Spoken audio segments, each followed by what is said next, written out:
একটা মানুষ সফলতা অর্জন করার জন্য তার দুইটা কাজ করতে হবে। কয়টা কাজ করতে হবে? দুইটা। এক নম্বরে ঈমান আনতে হবে, দুই নম্বরে নেক আমল করতে হবে। তাহলে বলবেন হুজুর ঈমান আনলে কি লাভ হবে, নেক আমল করলে কি লাভ হবে? আল্লাহ রাব্বুল আলামিন কোরআনে কারীমের মধ্যে বলেছেন, মান আমিলা সালিহাম মিন যাকারিন আও উনসা ওয়া হুয়া মুমিন ফালানুহিয়ান্নাহু হায়াতান তাইয়্যিবা।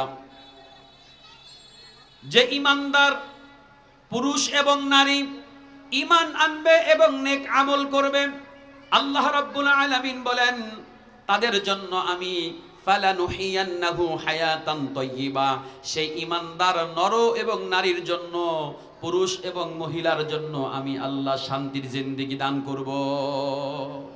লা ইলাহা ইল্লাল্লাহ, লা ইলাহা ইল্লাল্লাহু মুহাম্মাদুর রাসূলুল্লাহ সাল্লাল্লাহু আলাইহি ওয়াসাল্লাম। কিছু মুরব্বী বাবাজিরা বসছেন, আপনারা সামনে আসলে ভালো হয়, একটু মেহেরবানি করে সামনে চলে আসেন। কিছু ভাই দাঁড়িয়ে আছেন, আজকের এই মাহফিলকে, বরকতময় মাহফিলকে সৌন্দর্য বর্ধন করার জন্য, বরকতময় করার জন্য আমরা মাহফিলের প্যান্ডেলে বসে পড়ি। এবং মুরব্বী যারা আছেন মেহেরবানি করে সামনে চলে আসেন। মুসলমান ভাইদারে আমার, আমি বলতেছিলাম একজন মানুষ তার জ্ঞান আসার পরে, বুদ্ধি আসার পরে সর্বপ্রথম তাকে যেই জিনিসটা, যেই কাজটা করতে হবে তা হচ্ছে আল্লাহর প্রতি ঈমান আনা। একটা মানুষের উপরে আল্লাহর পক্ষ থেকে দুইটা দায়িত্ব। এক নম্বর হলো ঈমান আনা, আর একটা হলো নেক আমল করা। একটা মানুষ সফলতা অর্জন করার জন্য তার দুইটা কাজ করতে হবে। কয়টা কাজ করতে হবে? দুইটা। এক নম্বরে ঈমান আনতে হবে, দুই নম্বরে নেক আমল করতে হবে। তাহলে বলবেন হুজুর ঈমান আনলে কি লাভ হবে, নেক আমল করলে কি লাভ হবে? আল্লাহ রাব্বুল আলামিন কোরআনে কারীমের মধ্যে বলেছেন, মান আমিলা সালিহাম মিন যাকারিন আও উনসা ওয়া হুয়া মুমিন ফালানুহিয়ান্নাহু হায়াতান তাইয়্যিবা।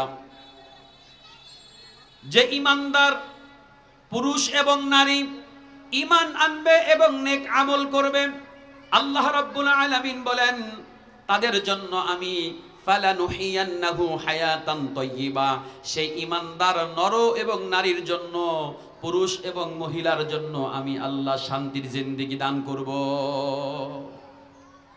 তাহলে ঈমানের বিনিময়ে আমরা পাবো একটি আরামের জিন্দেগি, একটি শান্তির জিন্দেগি। শর্ত হচ্ছে ঈমান আনতে হবে এবং নেক আমল করতে হবে। এরপরে একটা মানুষের জীবনের অনেক বড় চাওয়া, একটা মানুষের জীবনের সবচেয়ে বড় চাওয়া হলো ফামান যুহজিহা আনিন নার ওয়া উদখিলাল জান্নাতা ফাকাদ ফাজ। মানুষের চির সফলতা, একজন মানুষের চির কামিয়াবি হচ্ছে যেই ব্যক্তি আল্লাহর জাহান্নাম থেকে মুক্তি পেয়ে গেল, যেই ব্যক্তি আল্লাহর জান্নাতে যেতে পারল, ওই ব্যক্তি চির সফল কাম হয়ে গেল। এই জন্য আমাদের সবচাইতে বড় টার্গেট এবং মনের একটা আশা হলো আমরা আল্লাহর জান্নাতি হতে চাই, ঠিক কি না? আমরা কে কে আল্লাহর জান্নাতে যেতে চাই? হাতগুলো দেখতে চাই। মাশাআল্লাহ, আল্লাহ আমাদের সবাইকে আপনার জান্নাত হিসেবে কবুল করেন।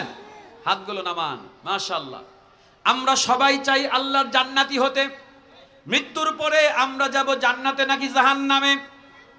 কথা বলেন না কেন? কোথায়? মৃত্যুর পরে আমরা কোথায় যেতে চাই? জান্নাতে যেতে চাই, জাহান্নামে যেতে চাই? কে কে হাতগুলো দেখতে চাই? লা হাওলা ওয়ালা কুওয়াতা ইল্লা বিল্লাহ।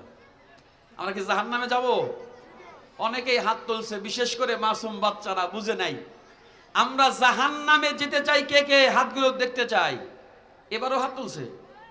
জাহান্নামে, জাহান্নামে, জান্নাতে না। আমরা কেউ জাহান্নামে যেতে চাই? দোজখে যেতে চাই? আমরা সবাই যেতে চাই কোথায়? আরো জোরে বলি কোথায়? জান্নাতে যেতে চাই। আমাদের শেষ ঠিকানা জান্নাত। আল্লাহ রাব্বুল আলামিন বলেছেন, ইন্নাল্লাযীনা আমানু ওয়া আমিলুস সালিহাতি কানাত লাহুম জান্নাতুল ফিরদাউসি নুজুলা। নিশ্চয়ই যারা ঈমান আনবে, নেক আমল করবে, তাদের জন্য আমি আল্লাহ বরাদ্দ করে রেখেছি জান্নাতুল ফিরদাউস। আল্লাহু আকবার বলেন।